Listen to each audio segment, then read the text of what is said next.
Welcome all my dear students to Sudharma's Physics Classroom. We are going to start the chapter Vision and the World of Colors from SSLC Physics chapter 6.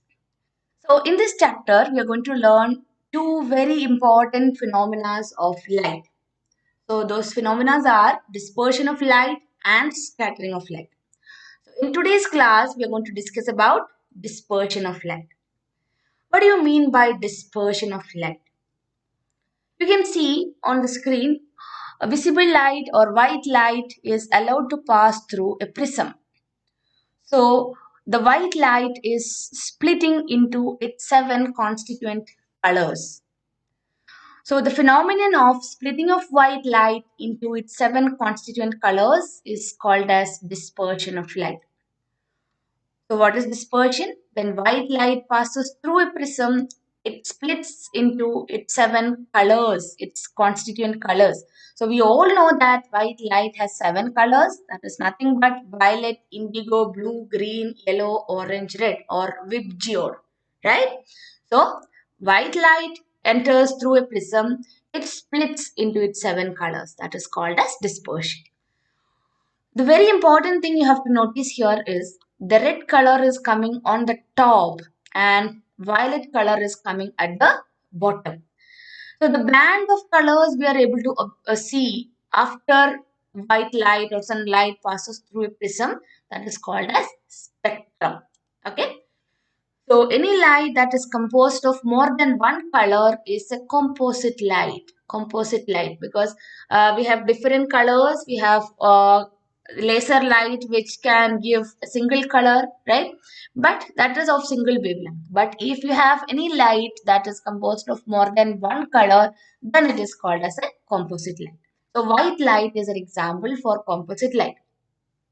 So this composite light, when enters into a prism, it splits into its colors. So dispersion is the phenomenon of splitting up of a composite light into its constituent colors. The regular array of colors formed by dispersion is called the visible spectrum. So the spectrum consists of the seven colors. Visible spectrum consists of violet, indigo, blue, green, yellow, orange, red, or we call it as vibgyor. Now, on what order we can understand the bending of light and why these colors are split, why we are able to see this colors separately. So one important thing we have to understand is when sunlight or visible light passes through air or vacuum, it travels with a speed which is equal to 3 into 10 power 8 meter per second. All the colors travels through vacuum or air with the same speed. But when it enters into another transparent medium, its speed will change. So when visible light, white light enters into a transparent medium, red color will travel the fastest and violet color will be traveling with the least speed.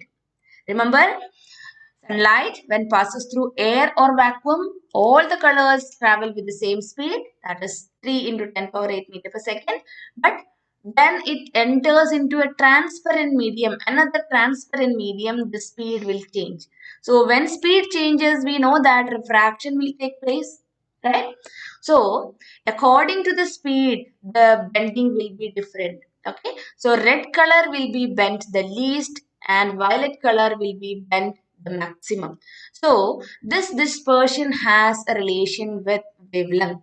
So violet, we can say that the range of wavelength of visible spectrum is 400 to 700 nanometers.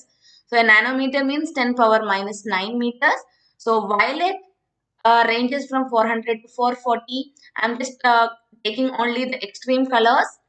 So red color is the highest, having the highest wavelength, that is 700 nanometers. Violet has the least wavelength, 400 nanometers. So the color which has the maximum wavelength will be bent the least. Bending, see, this is the actual path of the ray, incident ray. But the bending will be least for red color and bending will be maximum for violet color. Okay, so this is the relation between wavelength and the color, the bending of color. So the color with the maximum wavelength, that is red, that is bent the least, and the color with the least wavelength, that is 400 meters, that is nanometers, that is violet, that is bent the maximum. So violet comes at the bottom of the spectrum and red comes at the top of the spectrum. Okay, so this is very, very, very important because that is an important question. Which color bends the least during dispersion of light? Which color bends the least and which color bends the most? So the red color bends the least and violet color bends the most because it comes at the bottom of the spectrum. So this is the dispersion through a prism. We have a very, very beautiful natural phenomenon which is based on this dispersion phenomenon. It's nothing but a rainbow. How many of you have seen a real rainbow? Do you know how this rainbow is formed? It's very, very beautiful to see a rainbow, right? So, what are the conditions for the formation of a rainbow? Basically, when there is rain, and immediately after the rain, bright sunlight comes, we will be able to see the rainbow. So, we will be between the sun, right, and the rainbow. The observer will be between the sun and the rainbow. So when if it is raining in the morning, the sun will be in the east and we will be able to see the rainbow in the west direction. If it is in the evening, sun is in the west and we will be able to see the rainbow in the east direction. So always the rainbow will be formed opposite to the position of the sun. Now, how this rainbow is formed? What is the trick behind the formation of a rainbow? We don't have a prism, right? So here, as I said, we need the bright sunlight. Bright sunlight after a drizzling. Okay, so after a drizzling, if we have the bright sunlight, we will be able to see the rainbow because during after the drizzling, what happens? There will be water molecules in the atmosphere. So these small water droplets act like a prism. So what happens here? Observe carefully. White light enters into the water droplets. So here in the first interface, all the colors it will refract at different angles. So what happens there? Immediately after it is entering into the water droplets, the colors are splitting. The colors will split. That means dispersion takes place.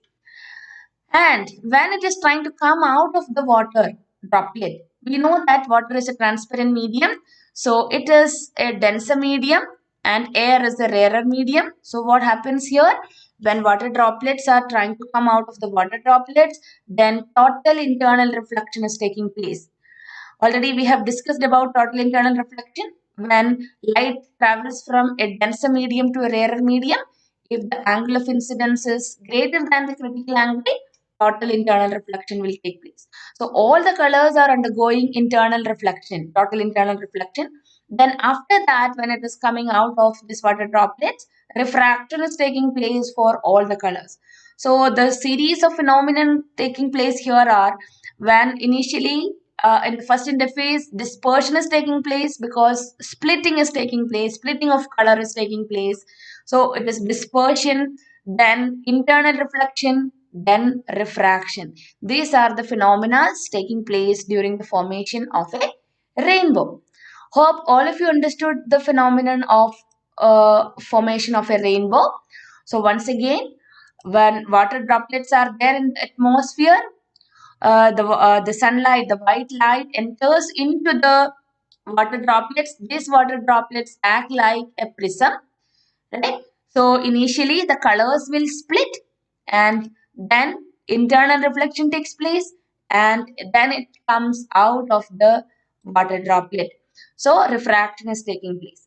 Now, for the observer on the earth, depending on the angle which it makes with the point of vision, the colors will be visible. So, as we have seen in dispersion, we know that the red color comes at the top of the spectrum and violet color at the bottom of the spectrum. So, for the observer, what happens? For the observer, we will be seeing the red color on the top of the spectrum and violet at the bottom of the spectrum. So here comes the detailed explanation for the rainbow formation. Sunlight, when it passes through water droplets, undergoes refraction and internal reflection. The light ray emerging from the water droplets, which make the same angle with the line of vision, have the same color. These droplets appear in the form of an arc of a particular color. Thus, there is red color at the upper edge and violet color at the lower edge. All the other colors are seen in between depending on their wavelength. So, this is the natural spectrum. The same way we have seen in case of a prism, this is happening in nature. So next time when you see a rainbow, understand this natural dispersion through the water droplets. The natural dispersion is taking place, and we are able to see the beautiful arc of the rainbow. Now, let's see what are the primary and secondary colors. So always remember blue, green, and red. They are the primary colors. So what do you mean by primary colors? We cannot make these colors by combining the other colors. They are called as primary colors. But when we use the primary colors, when we combine the primary colors, we can create some other colors. They are called as secondary colors. Okay. So we cannot get primary colors by superimposing other colors of light, but other colors can be obtained using these colors. So when we combine and create another color, it is called a secondary color. So red, green, and blue, they are the primary colors of light. Very important. Red, green, and blue, they are the primary colors of light. So when you combine red and green, you will get yellow. When you combine green and blue, you will get cyan. And when you combine blue and red, you will get magenta. Another interesting thing is when you combine all these primary colors, you will be getting white light. Okay. Now, in the case of a prism, we have seen the colors are splitting. The white light enters into a prism and the splitting takes place, and we are able to see the beautiful band of colors. And we call it a spectrum.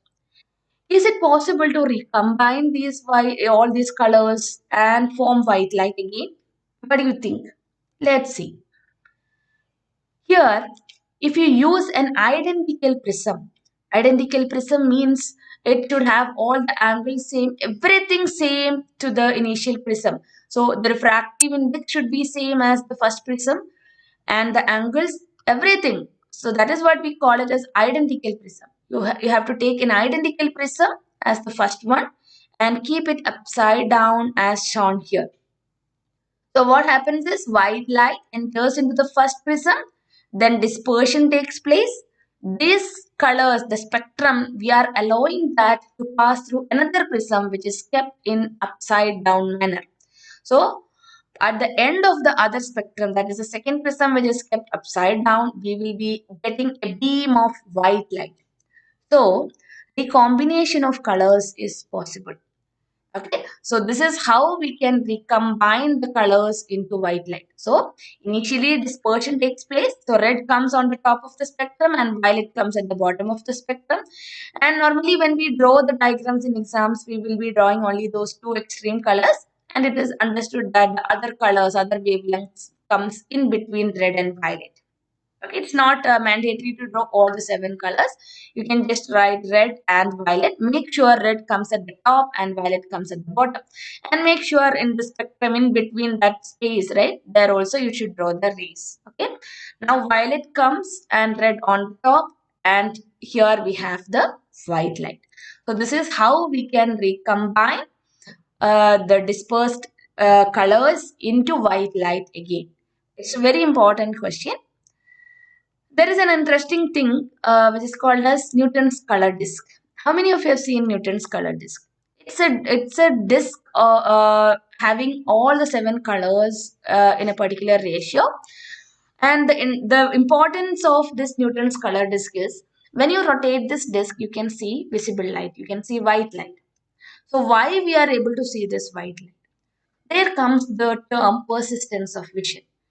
What is this persistence of vision? If you view some object, the image will be formed on the retina of our eye. Retina of our eye is like the screen, okay? So it acts like the screen and the image of the object will be formed on the retina. So In human eye, when the image is formed on the retina, it stays there for 1/16th of a second. Okay, the moment the image is formed on the retina, it stays there for 1/16th of a second. So when you rotate this Newton's color disk very fast, already you have seen one color, and 1/16th of a second it stands there on the retina itself, and within that time the other colors are coming and the image of the other colors are also being formed on the retina. So what happens is our eye will be perceiving it as white color. Okay, so our eye will be perceiving it as white color. It's because of persistence of vision. So this is another example of combining where we can understand the visible, the spectrum, the colors, the 7 colors can be recombined to get white light. So I hope you understood the phenomenon of persistence of vision also, the term persistence of vision. So this makes, see, if you rotate this disc slowly, you will not be able to see white color, but you will be able to see a mix of colors depending on that speed. That's what I'm saying. We have to rotate it really fast. So that's all I would like to discuss today. So hope all of you understood the phenomenon of dispersion and on what factors that the bending, the extent of bending depends on. Now let's see some questions. Which is the phenomenon behind dispersion of light? Reflection, refraction, Tyndall effect, and scattering. Is it reflection of light behind dispersion? No, right? Reflection we have not seen anywhere. Tyndall effect and scattering I'll be discussing in the next class. And what would be the phenomenon? We have seen that the bending is different according to different colors, right? So basically, it is refraction taking place for different colors. So different colors, since their wavelength is different, their speed is different in the transparent medium, the bending is different. So we can say that the phenomenon behind dispersion is definitely refraction. Now, during dispersion, different colors deviate differently. Explain why. Already I have discussed about this. During dispersion, the white light consists of 7 colors, and these 7 colors travel with the same speed in air or vacuum. But when it enters into another transparent medium, the speed will be changing according to their wavelength. So the highest wavelength color, that is the red color, will be traveling the fastest, and the violet color will be traveling the slowest. So we know that the refractive index and the speed are inversely proportional. So there is a change in the refractive index for each of these colors. So the amount of bending, the extent of bending will be different. So the reason is the colors have different wavelength and they have different speeds in different transparent media. And another important thing you have to mention in this answer is it travels, all the colors will be traveling with the same speed in air or vacuum, the visible spectrum. That is why we are able to see it as white light. When sunlight comes, we don't see it as violet or indigo, blue, green, yellow, orange, red, right? Because all the colors travel with the same speed in air or vacuum, but when it is entering into another transparent medium, then the speed will be changing. That's the reason for the dispersion. Okay, each color deviate differently because of the change in wavelength, difference in wavelength, and the difference in speed. Hope you understood the answers for these two questions. If you have any queries, please put it in the comment box. And in the next class, I'll be coming with another colorful topic. That's nothing but scattering of light. So if you're first time to the channel, please subscribe to the channel and click the bell icon for more classes. So in the coming class, I'll come with some interesting questions and the beautiful phenomenon of scattering. Stay tuned for that class. Thank you for watching. Bye.